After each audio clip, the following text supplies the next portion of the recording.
Hello students, class 11th accounts हम पढ़े राठी की बुक से।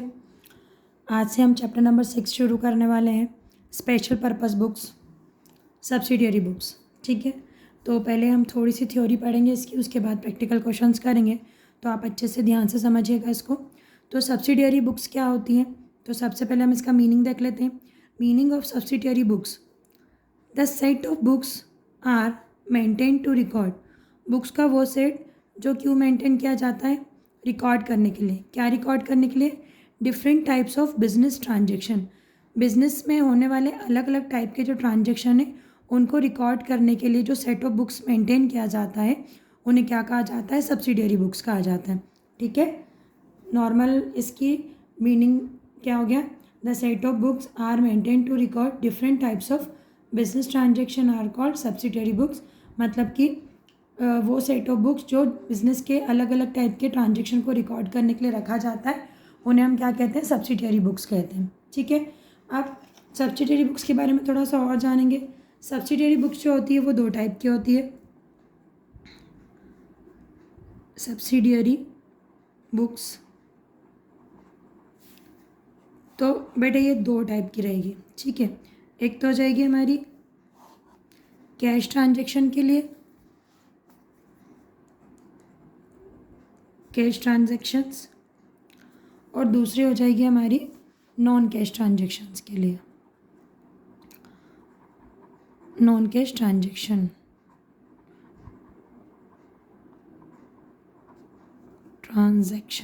मतलब क्या हुआ इसका?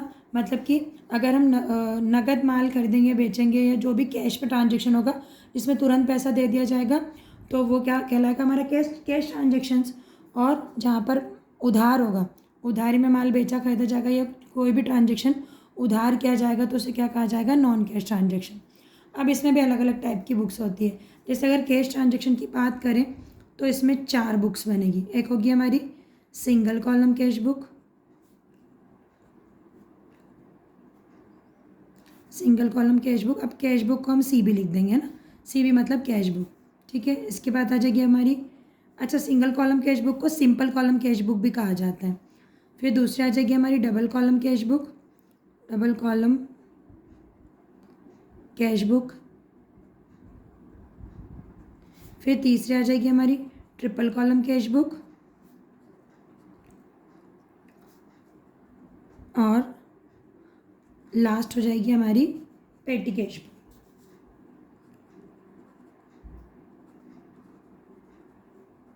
ठीक, तो ये चारों बुक्स कौन सी हो जाएगी हमारी? ये चारों बुक्स है हमारी कैश ट्रांजेक्शन के लिए। जब भी हम नगद ट्रांजेक्शन करेंगे तो वो ट्रांजेक्शन इनमें से किसी एक बुक में लिखा जाएगा। ठीक है, और अब हम बात करते हैं नॉन कैश ट्रांजेक्शन की। तो नॉन कैश ट्रांजेक्शन में क्या हो जाएगा? नॉन कैश ट्रांजेक्शन में भी अलग अलग टाइप की बुक्स होती है।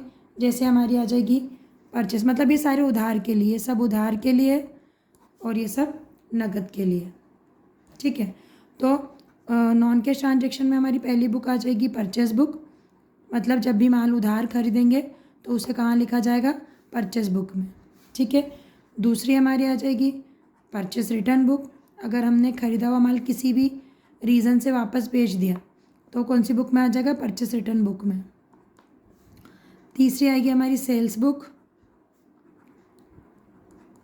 चौथी हमारी आ जाएगी सेल्स रिटर्न बुक। अगर हम किसी को माल हमने किसी का माल वापस करा तो कोई हमारा माल भी वापस करेगा, है ना, गुड्स।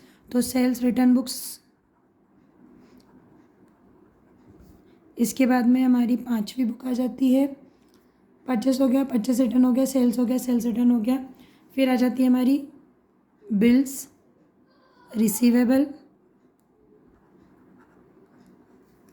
बुक। मतलब कि जो भी बिल्स रिसीवेबल से रिलेटेड ट्रांजेक्शन है वो हम इस बुक में लिखेंगे। फिर छठी बुक आ जाएगी हमारी बिल्स पेबल बुक, और लास्ट है हमारी जर्नल प्रॉपर। ठीक है, तो पहले इसको समझते हैं कैश ट्रांजेक्शन्स को। कैश ट्रांजेक्शन में हमारी कौन कौन सी बुक्स आ रही है? Single cash book, single column cash book, इसमें सिर्फ एक ही कॉलम आएगा कैश का। कैश का आना और जाना इसमें लिखा जाएगा। ठीक है, उसके बाद दूसरी बुक है हमारी double column cash book. Double column cash book के भी अलग अलग टाइप होते हैं। इसमें 2 कॉलम की कैश बुक बनती है। अब वो 2 कॉलम कौन से हो सकते हैं? कैश और बैंक के हो सकते हैं, कैश और डिस्काउंट के हो सकते हैं, और बैंक और डिस्काउंट के हो सकते हैं। आगे हम प्रैक्टिकल क्वेश्चन करेंगे तो आपको बहुत अच्छे से समझ में आ जाएगा। थर्ड है ट्रिपल कॉलम कैश बुक। इसमें 3 कॉलम रहेंगे अमाउंट के। इसमें कैश का अमाउंट रहेगा, बैंक का रहेगा और डिस्काउंट का रहेगा। पेटी कैश बुक, पेटी मतलब कि छोटे छोटे जो खर्चे रहते हैं उसके लिए पेटी कैश बुक बनाई जाती है। आगे इसको समझेंगे, इसके भी और अपने टाइप्स होते हैं, बट अभी के लिए वो ज़रूरी नहीं है, हम बाद में इसको समझेंगे आगे जब इसके क्वेश्चंस को सॉल्व करेंगे। ठीक है, ये बहुत इंपॉर्टेंट चीज़ें हैं। Cash book, purchase book, sales book, ये बहुत इंपॉर्टेंट है, आपको इसको बहुत अच्छे से सीखना है। ओके, जो भी डाउट रहे आप फटाफट से हमें कमेंट्स में बताइएगा, हम उसको रिजॉल्व करेंगे। इसके बाद नॉन कैश ट्रांजेक्शन में क्या क्या आ जाता है? परचेज बुक आ जाएगी। उधार माल जब भी हम खरीदेंगे तो उसे हम कहाँ लिखेंगे? परचेज बुक में। परचेस रिटर्न बुक, हम उधार माल जब हमने खरीदा है तो उसको हम अगर वापस कर देंगे किसी भी रीज़न से तो वो कहाँ लिखा जाएगा? परचेस रिटर्न बुक में। हमने माल बेचा है उधार, नकद माल बेचेंगे तो इधर आ जाएगा, नकद माल खरीदेंगे तो कैश ट्रांजेक्शन में आ जाएगा। ठीक है, उधार माल बेचेंगे तो कैश सेल्स बुक में आ जाएगा। उधार माल हमने बेचा है और किसी ने वापस कर दिया था तो वो सेल्स रिटर्न बुक में लिखेंगे। बिल्स रिसीवेबल, अगर हमने किसी को हम किसी ने हमसे उधार माल खरीदा और बदले में बिल बना के दिया हमको।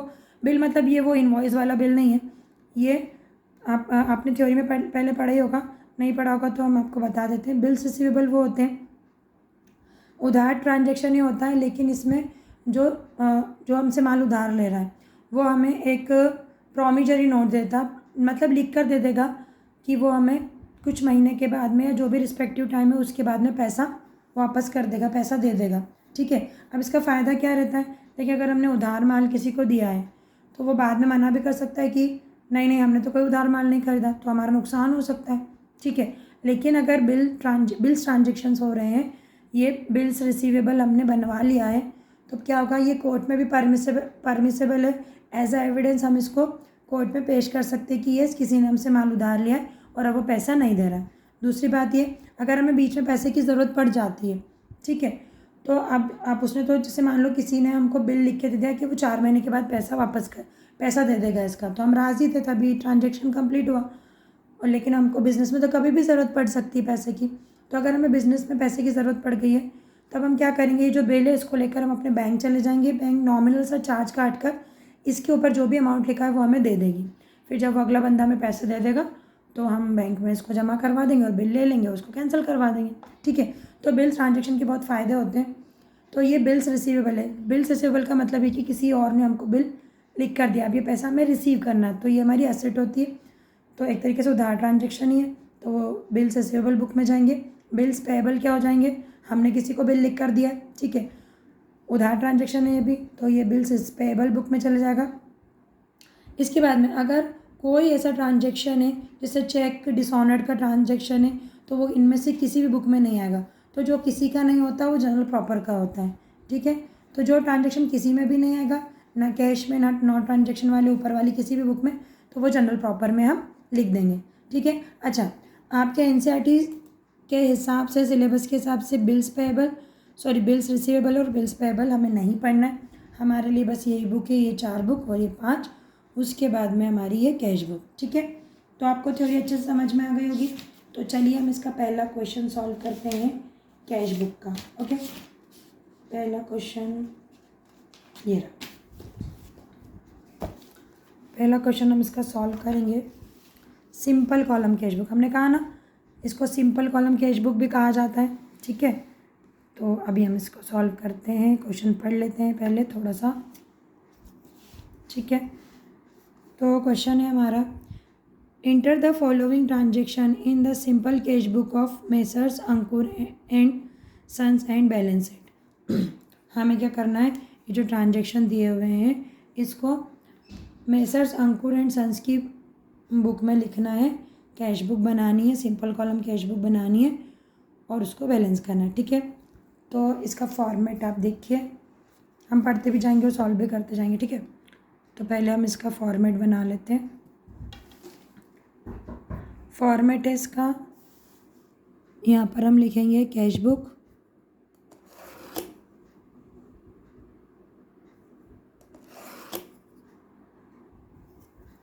ओके, तो ये हमने कॉलम्स इसके बना लिए हैं। ये कैश बुक का फॉर्मेट है, तो हम सबसे ऊपर लिखेंगे in the books of Messrs Ankur and Sons. ठीक है, और हम क्या बना रहे हैं, हम बना रहे हैं सिंपल कॉलम कैश बुक। तो सबसे ऊपर हम लिख देंगे सिंपल कैश बुक भी लिख सकते हैं ना, सिंगल कॉलम कैश बुक या सिंपल कैश बुक। ठीक है, तो यहाँ पर हम लिखते हैं सबसे पहले डेट, इसका फॉर्मेट अच्छे से देखिएगा, डेट पर्टिकुलर्स, यहाँ पर आ जाएगा IN इनवॉइस नंबर, फिर आ जाएगा वाउचर नंबर, फिर आ जाएगा अमाउंट, फिर से आ जाएगा ये अपना डेबिट साइड हो जाएगा, date particulars IN voucher number, IN मतलब इनवॉइस नंबर, VN मतलब वाउचर नंबर एंड अमाउंट। ठीक है, देखिए अब सीधी सी बात समझिए, जब भी कैश बुक के अंदर पैसा आएगा, ठीक है, कैश बुक के अंदर जब भी पैसा आ जाएगा तो हम उसको कर देंगे डेबिट। ठीक है, और पैसा जाएगा तो हम उसको करेंगे क्रेडिट। समझ आई आपको? एक सेकेंड,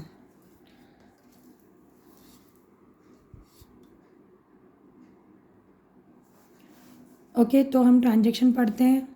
हाँ, हम आपको बता रहे थे कि कैश बुक के अंदर जब भी आपके पास से पैसा जाए तो आप उसको लिखेंगे क्रेडिट में, पैसा जाएगा तो क्रेडिट साइड, पैसा आएगा तो टू साइड, डेबिट साइड। ठीक है, या इसको समझे, पैसा आएगा तो टू और पैसा जाएगा तो बाई साइड। ठीक है, हम कैश हमारे पास जाएगा तो बाय कैश, याद रखिएगा ना, बाय कैश।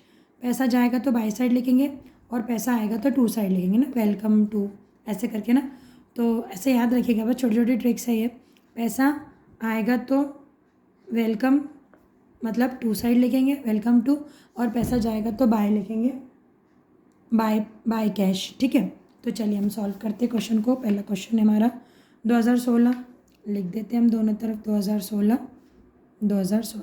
ठीक है, अब 1 जुलाई started business with cash, business शुरू करेगा तो पैसा आ जाएगा, तो 1 जुलाई हमने लिखा, कैश आ रहा है, कैश के कॉलम में कभी भी हम कैश नहीं लिखेंगे, उसके अपोजिट में जो ट्रांजैक्शन, उसके अपोजिट में जो अकाउंट रहेगा उसको लिखेंगे। ठीक है, तो देखिए क्या लिखेंगे हम, started business with cash, cash आ रहा है लेकिन कैसे आ रहा है, एज ए कैपिटल आ रहा है, तो हम क्या लिख देंगे, टू कैपिटल। ठीक है, कितने रुपए की आ रही है, 10,000 रुपये की। इनवॉइस नंबर और वाउचर नंबर के कॉलम हमेशा खाली रहेंगे, इसमें कुछ नहीं लिखाता है। ठीक है, इनवॉइस नंबर मतलब कि जो बिल बनाया है उसका नंबर आ जाएगा, और वाउचर नंबर हमने इससे वाउचर्स तैयार करेंगे तो उसका वाउचर का नंबर आ जाएगा, डेबिट या क्रेडिट वाउचर का। तो वैसे प्रैक्टिकली हम इसको लिखते नहीं है, एक्चुअल में जब प्रैक्टिकल क्वेश्चंस करते हैं ना रियल लाइफ में उसमें दिखाता है, लेकिन अभी हम यहाँ पर नहीं लिखते क्योंकि नहीं है हमारे पास। ठीक है, तो 1 जुलाई को टू कैपिटल आ गया, फिर जुलाई 3, 3 जुलाई को क्या करा, 3 जुलाई कैश परचेसेस, नगद माल खरीदा, माल खरीदेंगे तो पैसा जाएगा तो हम बाय कर देंगे।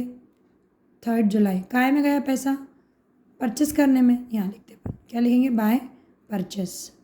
ठीक है, कितने रुपए का माल खरीदा हमने, 5,000 रुपये का, 5,000 रुपये गए, बाय परचेस लिख दें। उसके बाद है 7 जुलाई मशीनरी परचेस्ड, मशीनरी खरीदी तो मशीनरी खरीदने में पैसा जाएगा तो बाय कैश कर देंगे, मतलब बाय मशीनरी। ठीक है, कैश के अकाउंट में कभी भी हम कैश नहीं लिखेंगे, 3,000 रुपये। फिर क्या, कैश सेल्स, नगद माल बेचा, नगद माल बेचेंगे तो क्या आ जाएगा, पैसा आ जाएगा हमारे पास में, तो वेलकम करेंगे टू सेल्स, है ना, सेल्स से आया ना पैसा, तो कितना आया, 1,000 रुपये का।